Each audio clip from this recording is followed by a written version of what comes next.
So now that we're done with the tedious stuff of retorquing all the bolts, we're going to do a few more things.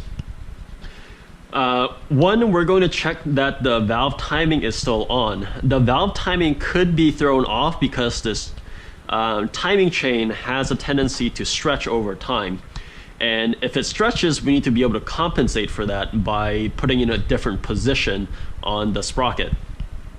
The second thing is we're going to measure all of these camshaft lobes and make sure that there's even wear and not excessive wear, especially in one particular lobe, which would indicate a problem probably with the camshaft getting oiled properly. And 3 is adjusting the valve lash. Lash refers to the clearance between the camshaft and the rocker arm. Of course, this is a camshaft which has these lobes on it, and as the camshaft turns, these lobes press the rocker arm down.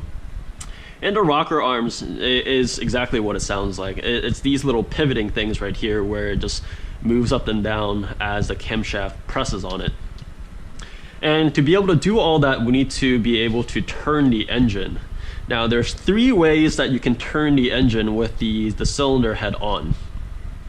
One is by rotating the crankshaft, and there's a crankshaft bolt down there. I think it's a 27mm, I'm not sure. But that either requires me to remove this fan or to get underneath the car to rotate it, which I'm not that keen on doing right now, so I don't want to do that. Second option is using these knobs. You can put an adjustable wrench here and rotate it. The third option, which I think is the easiest, is by the camshaft bolt. Let's see, this is a 19mm bolt that you can just put a wrench on and you can just rotate it. So that's the option that we're going to take. But before you rotate the engine, please do just remove the spark plugs. The engine is pretty hard to turn if the spark plugs are still in place because of the compression that builds up. It's like trying to squeeze air. Now I'm using a spark plug socket. You don't need this, but it does make removing spark plugs a lot easier. And when you remove the spark plugs, make sure you know which cylinder it came out of and do not mix it up. The reason for that is spark plugs can tell you a lot about how that cylinder is operating. And if you mix and match, you lose a lot of that evidence. So we'll have a episode just on the spark plugs and the ignition system, so we're not going to talk too much about the spark plugs right now. But those are just tips to remember.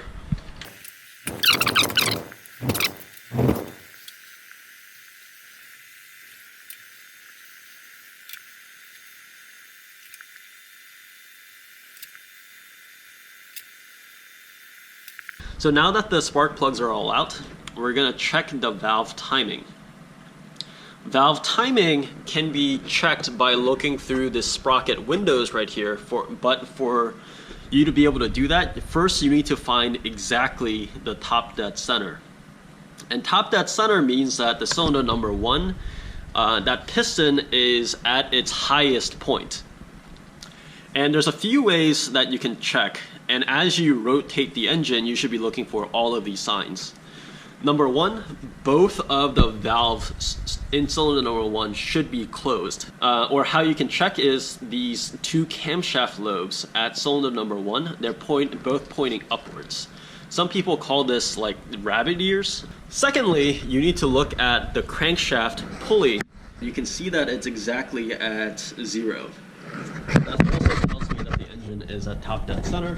And lastly, this is optional, but this timing chain, you can see that it has one brighter link than the other ones. This one is really more silver and all the other ones are black.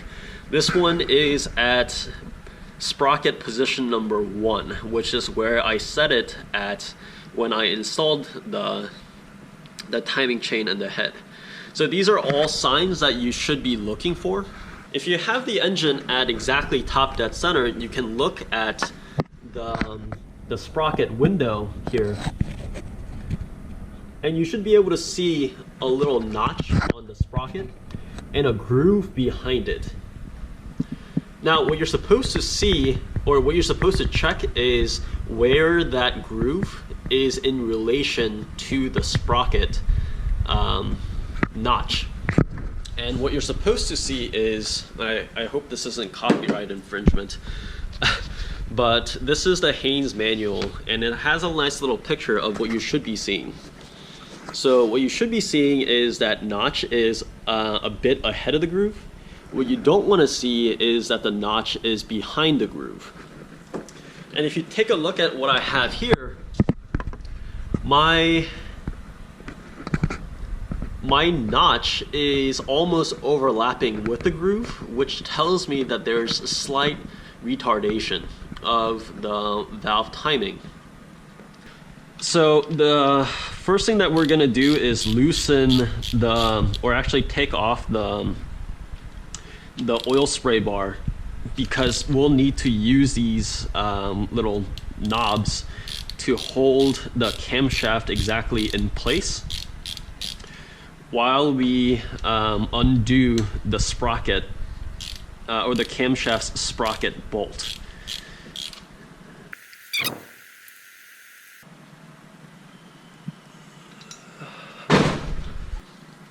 So before you take apart the sprocket though, I almost forgot. You need this timing chain holding tool. Now, most people just make this out of a piece of wood, but you can purchase this, and this, I believe, is actually made for Nissan and Datsun engines. But you need to place this inside or between the chains inside the front cover. And what this tool does is it holds the tensioner, or the timing chain tensioner, in place. If you don't place that tool, that tensioner is going to pop out whenever you make this chain really loose. And it is impossible for the tensioner, for you to place the tensioner back in place. So if you ever forget that, you're in for a world of misery and potentially pain, because then it's a whole ordeal. You need to remove the entire front cover to get to the tensioner and relock it in place. So don't ever forget this, and even if you think you placed it in there, just double check, because this can make the difference between a 1 hour job and your car sitting around for like a month while you get to it. All right, we're gonna try to hold the camshaft in place while we use a impact wrench to loosen this. And I'm honestly pretty sure this is not the right way to do this, but I'm gonna try it anyway. No, there we go. That was way too easy. If you don't have an impact wrench, go out and buy one. Don't beg and borrow, just buy one, because they are really, really worth it.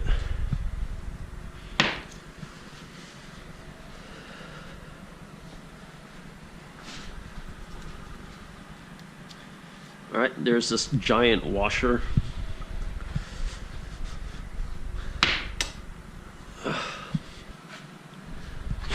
And now we're going to pull the sprocket really gently forward.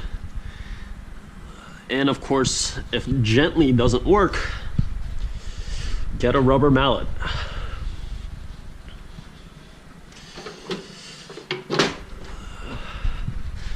So just tap on the sprocket with a mallet. It should come forward really pretty easily. So now it is loose.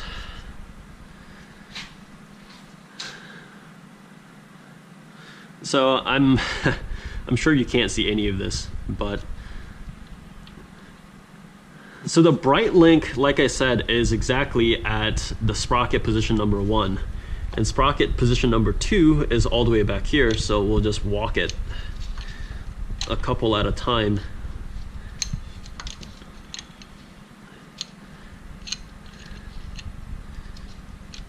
And it is now at position number 2. There is a little alignment dowel pin right here on the camshaft, and you need to get it onto this hole on the sprocket. Oh, there we go. I just felt it catch.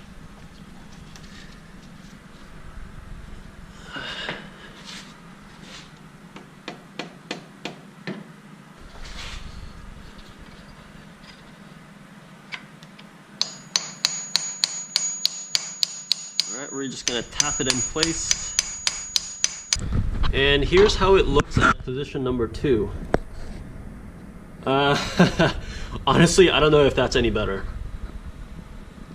It looks like there's still a little bit of overlap. So, you know what? We already have the bolt off. Let's try position number 3. Hopefully that'll be the magic one. Alright, the bright link is at sprocket position number 3. And finally, we have the timing that we were looking for. The notch is definitely ahead of the groove now. You know, moving the sprocket positions 1, 2, 3, it really moves it by tiny, minute amounts. I thought it would move it a lot more than that. But I actually had to move it all the way to position number 3 to get the result that I wanted, which is a little odd. It also, well, not odd, it actually means that I have to replace this timing chain fairly soon. But, you know what, I'm not gonna do that because I'm building a new one anyway. So I'm glad that moving to sprocket number 3 solved this issue. Alright, here is where I get a little bit confused. As you can see, I'm reading 2 books here. One is a Haynes manual that I mentioned earlier, and this one is also a really well-regarded book in the community, which is How to Build Your Nissan and Datsun Overhead Cam Engine. And these books are both very useful, and I would recommend any Z owner purchase both of those, because I don't think one of them is enough. But in this instance, these books actually contradict each other by quite a lot. So Haynes manual says that I should be tightening this camshaft bolt to 40 foot-pounds of torque. The other book says that I should do it closer to 100. I'm gonna shoot for the middle and go for 60. I don't know if that's a good system or not, but it doesn't seem like it matters too much anyway. And of course, before we turn this, we have to hold the camshaft in place so that it doesn't move. So I'm just going to hold it in place just like this.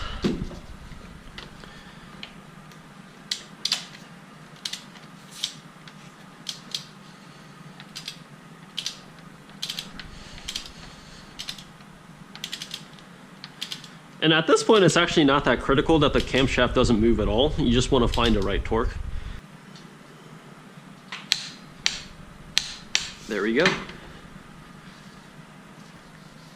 All right, I'm actually glad that we did that because I didn't know that my timing chain was that stretched.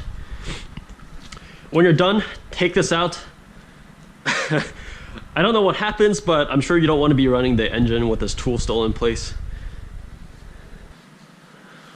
All right, so our timing should be dead on now.